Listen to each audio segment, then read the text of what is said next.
ದ್ವಾದಶ ರಾಶಿಗಳಲ್ಲಿ 11ನೇ ರಾಶಿ ಕುಂಭರಾಶಿ. ಈ ವಿಶ್ವಾವಸು ಸಂವತ್ಸರ ಏನಿದೆ, ಈ ರಾಶಿಯವರ ಆರ್ಥಿಕ ಜೀವನ ಅಥವಾ ಆರೋಗ್ಯ, ವೈವಾಹಿಕ ಜೀವನ ಇದ್ರ ಮೇಲೆ ಯಾವ ರೀತಿ ಪರಿಣಾಮ ಬೀರಲಿದೆ ಅಂತ? ಕುಂಭರಾಶಿಯವರ ಮನೆಯ ಯಜಮಾನನೇ ಶನೈಶ್ಚರ.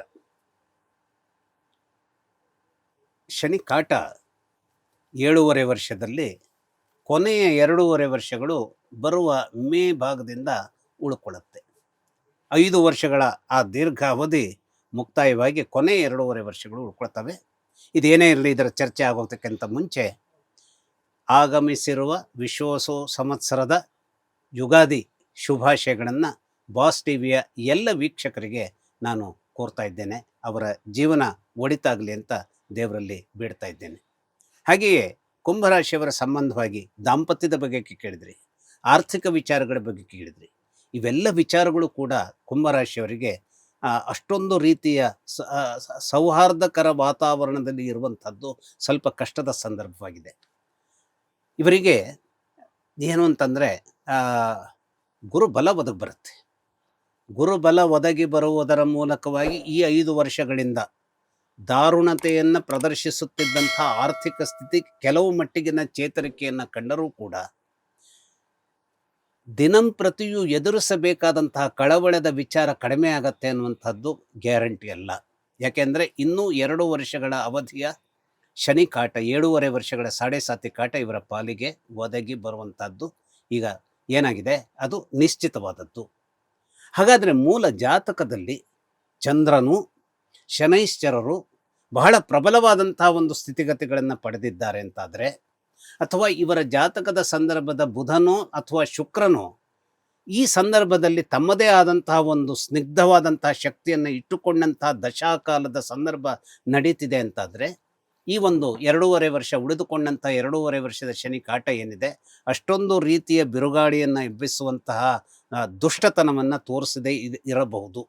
ಆದರೆ ಅದು ಮೂಲ ಜಾತಕದಲ್ಲಿ ಅದು ಸ್ಥಾಯಿಯಾಗಿರಬೇಕಾಗತ್ತೆ. ಮೂಲ ಜಾತಕದಲ್ಲಿ ಅದಕ್ಕೂ ಕೂಡ ತೊಂದರೆ ಬರುವಂಥದ್ದು. ಯಾಕೆಂದರೆ ಜಾತಕದ ವಿಚಾರ ಹೇಗಿರುತ್ತೆ ಅಂದರೆ, ಗ್ರಹಗಳು ನಾವು ಈ ಕೇರಂ ಬೋರ್ಡ್ನಲ್ಲಿ ನಾವು ಸ್ಟ್ರೈಕ್ ಮಾಡ್ತೇವಲ್ಲ, ಆಗ ಆ ಎಲ್ಲ ಏನು ಆ ಬಿಲ್ಲೆಗಳಿರ್ತವೆ ಅವು ಎಲ್ಲೆಲ್ಲಿ ಚೆದರ್ತಾವೆ ಅನ್ನೋದು ಗೊತ್ತಿರೋದಿಲ್ಲ. ಹಾಗಾಗಿ ನಾವು ಹುಟ್ಟಿದಂಥ ಸಂದರ್ಭದಲ್ಲಿ ಯಾವ ಯಾವ ಗ್ರಹಗಳು ಈ ಒಂದು ಕೇರಂ ಆಟದ ರೀತಿಯ ಬಿಲ್ಲೆಗಳಾಗಿ ಅವು ಏನು ಹರಡಿಕೊಂಡಿರ್ತವೆ, ಆ ಮೂಲ ಹರಡುವಿಕೆಯ ರೀತಿ ನೀತಿಗಳು ಇವರ ಸಹಾಯಕ್ಕೆ ಯಾವುದೋ ಒಂದು ಸ್ವರೂಪದಲ್ಲಿ ಒದಗಿ ಬರುವಂಥ ಒಂದು ಔದಾರ್ಯ ಇದೆ ಅಂತಾದರೆ ಕುಂಭರಾಶಿ, ಯಾಕೆಂದರೆ ಕುಂಭರಾಶಿಯ ಮನೆ ಯಜಮಾನನೇ ಶನೈಶ್ಚರನಾಗಿರೋದ್ರಿಂದ ಶನೈಶ್ಚರನಿಂದ ಅಷ್ಟೊಂದು ರೀತಿಯ ದೊಡ್ಡ ಒಂದು ತೊಂದರೆಯನ್ನು ನಿರೀಕ್ಷೆ ಮಾಡಲಿಕ್ಕೆ ಆಗೋದಿಲ್ಲ. ಆದರೂ ಚಂದ್ರ ಮಾತ್ರ ಇವರಿಗೆ ದುಷ್ಟನಾಗಿರ್ತಾನೆ. ಚಂದ್ರ ದುಷ್ಟನಾಗಿದ್ದರೂ ಕೂಡ ಚಂದ್ರ ಈ ವರ್ಷದ ಒಂದು ಪ್ರಧಾನಮಂತ್ರಿ ಪಟ್ಟದಲ್ಲಿ ಇರೋದರಿಂದ ತನ್ನದೇ ಆದಂತಹ ಒಂದು ಸುಹಾಸಕರವಾದಂತಹ ಒಂದು ಔದಾರ್ಯದ ಒಂದು ನೆರಳನ್ನು ಕೂಡ ಈ ಒಂದು ಕುಂಭರಾಶಿಯವರಿಗೆ ಒದಗಿಸ್ತಾನೆ. ಆದರೆ ಚಂದ್ರ ಮೂಲ ಸಂದರ್ಭದಲ್ಲಿ, ಜಾತಕದ ಸಂದರ್ಭದಲ್ಲಿ ಅಷ್ಟೊಂದು ಪರಿಣಾಮಕಾರಿಯಾದಂತಹ ರೀತಿ ನೀತಿಗಳನ್ನು ಹೊಂದಿಲ್ಲ ಅಂತಾದರೆ ಚಂದ್ರನೂ ಕೂಡ ಕಾಡುವಂತಹ ವಿಚಾರದಲ್ಲಿ ತನ್ನದಾದಂತಹ ಒಂದು ದಾಪುಗಾಲನ್ನು ಇಟ್ಟೇ ಇಡ್ತಾನೆ. ಯಾಕೆ ಅಂತಂದರೆ ಶನಿ ಕಾಟ ಅಂದರೆ ಅದು ಶನೈಶ್ಚರನಿಗೂ ಮತ್ತು ಚಂದ್ರನಿಗೂ ಬರುವಂಥ ಒಂದು ಸಂಘರ್ಷ, ಕೊಕ್ಕೆ. ಚಂದ್ರನನ್ನು ಶನೈಶ್ಚರ ಏನು ಮಾಡ್ತಾನೆ, ಸಂಕಟದ ಸುಳಿಯಲ್ಲಿ ಸಿಲುಕಿಸ್ತಾನೆ. ಹಾಗೆಯೇ ಚಂದ್ರ ಶನೈಶ್ಚರನನ್ನು ಸಂಕಟದ ಸುಳಿಯಲ್ಲಿ ಸಿಲುಕಿಸ್ತಾನೆ. ಹಾಗಾಗಿ ಪರಸ್ಪರ ಚಂದ್ರ ಮತ್ತು ಶನೈಶ್ಚರರ ಹೊಡೆದಾಟದಿಂದಾಗಿ ಏನಾಗುತ್ತೆ, ತಂದೆ ತಾಯಿಗಳ ಜಗಳದಿಂದ ಕೂಸು ಬಡವಾಯಿತು ಅನ್ನೋ ರೀತಿಯಲ್ಲಿ ಯಾರು ಶನಿಕಾಟವನ್ನು ಅನುಭವಿಸ್ತಾ ಇರ್ತಾರೋ ಅವರಿಗೆ ಶನಿ ಮತ್ತು ಚಂದ್ರರು, ಶನಿ ಸ್ಲೋ ಅಂತ ಹೇಳ್ತಾ ಇರ್ತಾನೆ ಜೀವನದ ಸಂದರ್ಭದಲ್ಲಿ. ದೇಹ ಸ್ಲೋ ಆಗುತ್ತೆ, ಆದರೆ ಮನಸ್ಸೇನಾಗುತ್ತೆ ಅದು ಬಿರುಗಾಳಿಯ ರೀತಿಯಲ್ಲಿ ಅದು ಸಂಚರಿಸೋದ್ರಿಂದ ಈ ಚಂದ್ರ ಫಾಸ್ಟ್ ಅನ್ನೋ ಒಂದು ಸೂತ್ರಕ್ಕೆ ಬದ್ಧನಾಗಬೇಕು ಅಂತ ಹೇಳ್ತಾನೆ. ಹಾಗಾಗಿ ಅವನು ಹೇಳುವಂಥ, ಚಂದ್ರ ಹೇಳುವಂಥ ಫಾಸ್ಟ್ ಎಲಿಮೆಂಟು ಮತ್ತು ಶನೈಶ್ಚರ ಹೇಳುವಂಥ ಸ್ಲೋ ಎಲಿಮೆಂಟು ಎರಡೂ ಕೊಕ್ಕೆಗೆ ಸಿಲುಕೊಂಡಾಗ, ಸಂಘರ್ಷಕ್ಕೆ ಸಿಲುಕೊಂಡಾಗ ಆ ವ್ಯಕ್ತಿಯ ಜೀವನದ ಸಂದರ್ಭ ಏನಾಗುತ್ತೆ, ಶನಿಕಾಟದ ಸಂದರ್ಭದಲ್ಲಿ ಅಯ್ಯೋ ದೇವರೇ ಅನ್ನುವಂಥ ಒಂದು ದಾರುಣತೆಗಳನ್ನು ಅದು ತಂದು ಬಿಡುತ್ತೆ. ಇಂತಹ ದಾರುಣತೆಯ ಸಂದರ್ಭದಲ್ಲೂ ಕೂಡ ಶುಕ್ರ ಇವರಿಗೆ ಈ ವರ್ಷ ಒಳಿತುಗಳನ್ನು ನಿರ್ಮಾಣ ಮಾಡಿಕೊಡುವಂತಹ, ಅಷ್ಟೇ ಅಲ್ಲ ಸೂರ್ಯನು ಕೂಡ ಒಳಿತುಗಳನ್ನು ನಿರ್ಮಾಣ ಮಾಡಿಕೊಡುವಂತಹ ಒಬ್ಬ ಧಾರಾಳಿಯಾಗಿ ಅವನು ಏನಾಗ್ತಾನೆ, ತನ್ನದೇ ಆದಂತಹ ಒಂದು ಬೆಂಬಲವನ್ನು ಕೊಡ್ತಾನೆ. ಹಾಗಾದ್ರೆ ಈ ರಾಶಿಯವರಿಗೆ ಯಾಕೆ ಅವನು ಧಾರಾಳಿಯಾಗಿ ಒಂದು ಬೆಂಬಲವನ್ನು ಕೊಡ್ತಾನೆ ಅಂತಂದ್ರೆ, ಸೂರ್ಯನ ರೀತಿ ನೀತಿಗಳು ಇವರ ಮೂಲ ಜಾತಕದಲ್ಲಿ ಒಳಿತಿನ ಜಾಗದಲ್ಲಿ ಬೇಕಾದಂತಹ ಒಂದು ಶಕ್ತಿಯನ್ನ ಬೆಳಕಿನ ಸ್ವರೂಪದಲ್ಲಿ ಗಟ್ಟಿಯಾಗಿ ಪಡೆದಿವೆ ಅಂತಾದ್ರೆ, ಇವರ ಪಾಲಿಗೆ ದಾಂಪತ್ಯವೇ ಒಂದು ಅದ್ಭುತವಾದಂತಹ ಚೈತನ್ಯವನ್ನು ಜೀವನದಲ್ಲಿ ನಿರ್ಮಿಸಬಹುದಾದಂತಹ ಶಕ್ತಿಯನ್ನು ಅದು ಪಡೆದಿರುತ್ತೆ. ಹಾಗೆಯೇ ಸೂರ್ಯನ ಶಕ್ತಿ ಮೂಲ ಜಾತಕದಲ್ಲಿ ಸ್ವಲ್ಪ ದೌರ್ಬಲ್ಯವನ್ನು ಹೊಂದಿದೆ ಅಂತಾದರೆ, ಅದು ಅನೇಕ ರೀತಿಯ ತಳಮಳೆಗಳಿಗೂ ಕಾರಣವಾಗುವಂತಹ ಅವಕಾಶಗಳನ್ನು ಒದಗಿಸಬಹುದು.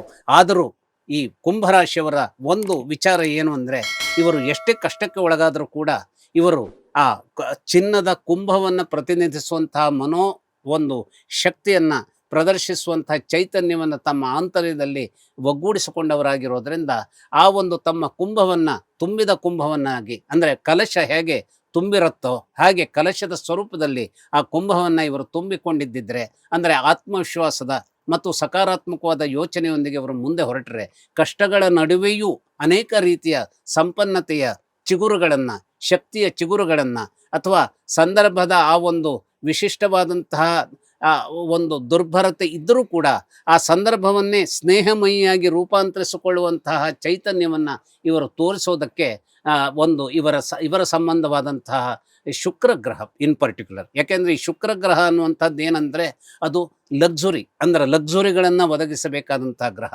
ಆ ಶುಕ್ರ ಯಾವ ಸಂದರ್ಭದಲ್ಲಿ, ಅದಕ್ಕೆ ನಾವು ಶುಕ್ರದಶೆ ಅನ್ನುವಂಥದ್ದನ್ನು ಬಹಳ ಪ್ರಧಾನವಾದಂಥ ನಿಟ್ಟಿನಲ್ಲಿ ನೋಡ್ತೇವೆ. ಎಲ್ಲ ಶುಕ್ರದಶೆಗಳು ಒಳ್ಳೆಯದು ಅಂತಲ್ಲ, ಆದರೆ ಶುಕ್ರದಶೆ ಬಹಳ ಚೆನ್ನಾದ ಸ್ವರೂಪದಲ್ಲಿ ಬಂದರೆ, ಆ ಶುಕ್ರದಶೆಯಂತಹ ಒಂದು ಅದ್ಭುತವಾದಂತಹ ದಶೆ ಇದೆಯಲ್ಲ, ಇನ್ಯಾವ ಗ್ರಹಗಳಿಂದಲೂ ಸಿಗೋದಕ್ಕೆ ಸಾಧ್ಯ ಇಲ್ಲ.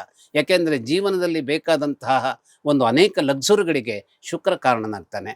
ಹಾಗಾಗಿ ಲಕ್ಸುರಿಯನ್ನು ಕೊಡಬಹುದಾದಂತಹ ಸ್ವರೂಪದಲ್ಲಿ ಶುಕ್ರ ಈ ವರ್ಷ ಏನು ಮಾಡ್ತಾನೆ ಅಂತಂದರೆ, ಯಾಕೆ ಅಂತಂದರೆ ಈ ವೃಷಭ ರಾಶಿಯವರಿಗೆ ದುಷ್ಟರಾದರೂ ಕೂಡ ಚಂದ್ರ ಮತ್ತು ರವಿ ಇವರಿಬ್ಬರು ಸಹಾಯಕಾರಿಯಾದಂತಹ ಗ್ರಹಗಳಾಗಿ ಪರಿವರ್ತನೆ ಹೊಂದೋದ್ರಿಂದ, ಇಂತಹ ಶುಕ್ರ ಶನೈಶ್ಚರನಿಗೆ ಸಹಾಯವನ್ನು ಒದಗಿಸುವಂತಹ ಒಂದು ಸಾಧ್ಯತೆ ಈ ವರ್ಷ ಜಾಸ್ತಿ ಆಗಿರೋದ್ರಿಂದ, ಈ ಶನಿ ಕಾಟದ ದುರ್ಭರತೆ ಇದ್ದರೂ ಕೂಡ ಒದಗಿ ಬಂದಿರತಕ್ಕಂತಹ ಗುರುಬಲದ ಕಾರಣದಿಂದಾಗಿಯೂ ಹಾಗೂ ಶುಕ್ರನ ಕಾರಣದಿಂದಾಗಿಯೂ ಏನಾಗುತ್ತೆ, ಈ ಕುಂಭರಾಶಿಯವರು ಕಷ್ಟಗಳನ್ನು ಎದುರಿಸಿ ಗೆಲ್ಲಬಹುದಾದಂತಹ ಒಂದು ಶಕ್ತಿಯನ್ನು ಸಂಪಾದಿಸಿಕೊಳ್ಳೋದಕ್ಕೆ ಇವರ ಅದೃಷ್ಟ ಇವರ ಪಾಲಿಗೆ ನೆರವಿಗೆ ಇರುತ್ತೆ. ಆದರೂ ಮನಸ್ಸಿನ ವ್ಯಾಕುಲತೆಗಳು ಇರುತ್ತವೆ.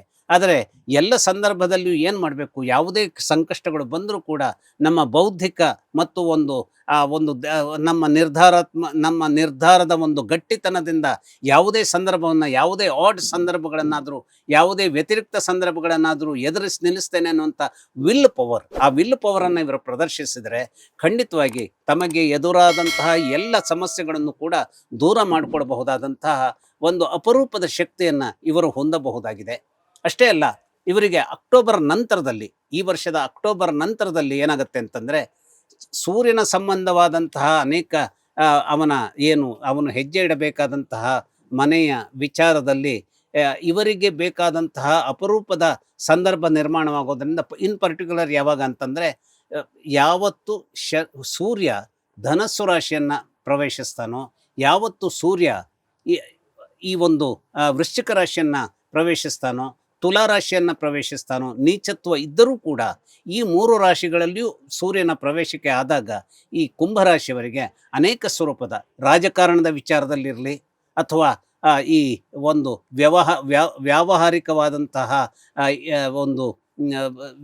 ಅಂದರೆ ಉದ್ಯಮದ ವಿಚಾರದಲ್ಲಿರಲಿ, ಅಥವಾ ಯಾವುದೇ ರೀತಿಯ ಆಯಾತ ನಿರ್ಯಾತಗಳ ವಿಚಾರದ ಕೆಲಸಗಳಿರಲಿ, ಇಲ್ಲೆಲ್ಲ ರವಿಯ ಅನೇಕ ಸ್ವರೂಪದ ಬೆಂಬಲ ಇವರಿಗೆ ಒದಗಿ ಬರುವಂಥದ್ದಕ್ಕೆ, ಹಾಗೂ ಹಣಕಾಸಿನ ಸ್ಥಿತಿಯನ್ನು ಇವರು ಆಶಾದಾಯಕವಾಗಿ ನಿರೀಕ್ಷೆ ಮಾಡೋದಕ್ಕೆ ಬೇಕಾದಂಥ ಸಂಗತಿಗಳ ನಿರ್ಮಾಣ ಆಗೋದಕ್ಕೆ ಖಂಡಿತವಾಗಿ ಅವಕಾಶ ಒದಗಿ ಬರುತ್ತದೆ. ಹಾಗಾಗಿ ಅದೃಷ್ಟ ಹೇಗೆ ಬರುತ್ತೆ ಅಂದರೆ, ಯಾವ ರೀತಿಯಲ್ಲಿ ನಮ್ಮ ಕೆಟ್ಟದ್ದನ್ನು ಮಾಡುವಂತಹ, ನಮಗೆ ನಿರಾಸೆಯನ್ನು ತುಂಬುವಂತಹ ವಿಚಾರದಲ್ಲಿ ಈ ಗ್ರಹಗಳು ತಮ್ಮದೇ ಆದಂತಹ ಸ್ವರೂಪವನ್ನು ತೋರಿಸ್ತಾ ನಮ್ಮನ್ನು ಅಧೈರ್ಯಕ್ಕೆ ತಡ್ತಾರೋ, ಹಾಗೆ ಅಷ್ಟೇ ಒಂದು ಮಾಯೆಯಲ್ಲಿ ಇವರು ಒಳಿತನ್ನು ನಿರ್ಮಾಣ ಮಾಡುವಂತಹ ಸ್ವರೂಪದಲ್ಲಿ ನಿಲ್ಲುವವರಾಗಿರೋದ್ರಿಂದ, ಕೆಲವು ಸಂದರ್ಭಗಳಲ್ಲಿ, ಅಂದರೆ ಈ ವರ್ಷದ ಅಷ್ಟಿಷ್ಟು 4-5 ತಿಂಗಳ ಸಂದರ್ಭದಲ್ಲಿ ಅನೇಕ ಒಳಿತುಗಳನ್ನು, ಮುಖ್ಯವಾಗಿ ಅಕ್ಟೋಬರ್, ಸೆಪ್ಟೆಂಬರ್ ಮತ್ತು ಜನವರಿ ಈವನ್ ಇನ್ಕ್ಲೂಡಿಂಗ್ ಡಿಸೆಂಬರ್, ಈ ಎಲ್ಲ ತಿಂಗಳುಗಳಲ್ಲಿ ಕುಂಭರಾಶಿಯವರು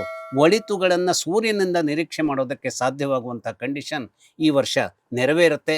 ಸೂರ್ಯನೇ ಇವರಿಗೆ ಒಳಿತನ್ನು ಒದಗಿಸ್ಕೊಡ್ಬೇಕಾದಂತಹ ಒಂದು ಸಂಜೀವಿನಿ ಶಕ್ತಿಯಾಗೂ ಇರುತ್ತೆ. ಹಾಗಾಗಿ ಕೆಲವೇ ತಿಂಗಳುಗಳಲ್ಲಿ ಕೊಡುವಂತಹ ಸಂಜೀವಿನಿ ಶಕ್ತಿ ಸೂರ್ಯನಿಂದ ಸಾಧ್ಯವಾದಾಗ, ಬುಧನಿಂದ ಮತ್ತು ಶುಕ್ರನಿಂದ ನಿರಂತರವಾಗಿ ಇವರಿಗೆ ಸಿಗೋದಂಥ ಸಂದರ್ಭ ಇರುವಾಗ, ಚಂದ್ರ ಮತ್ತು ಶನೈಶ್ಚರರ ಸಂಘರ್ಷದ ಮೂಲಕವಾದ ಶನಿ ಕಾಟ ಇದ್ದರೂ ಕೂಡ ಈ ವರ್ಷವನ್ನು ಇವರು ಬುದ್ಧಿಮತ್ತೆಯಿಂದ ಮತ್ತು ತಮ್ಮ ಒಳಗಿನ ಪ್ರತಿಭೆಯಿಂದ ಒಂದು ಕಬ್ಬಿಣವಾಗಬಹುದಾದಂತಹ ಸನ್ನಿವೇಶವನ್ನು ಚಿನ್ನಕ್ಕೆ ಪರಿವರ್ತಿಸಿಕೊಳ್ಳುವಂತಹ ಒಂದು ವಿಚಿತ್ರವಾದಂತಹ ಪ್ರತಿಭೆಯನ್ನು, ಒಂದು ಅಗಾಧವಾದಂಥ ಪ್ರತಿಭೆಯನ್ನು, ಅದ್ಭುತವಾದ ಪ್ರತಿಭೆಯನ್ನು ಇವರು ತೋರಬಹುದಾಗಿದೆ, ತೋರಿ ಗೆಲ್ಲಬಹುದಾಗಿದೆ.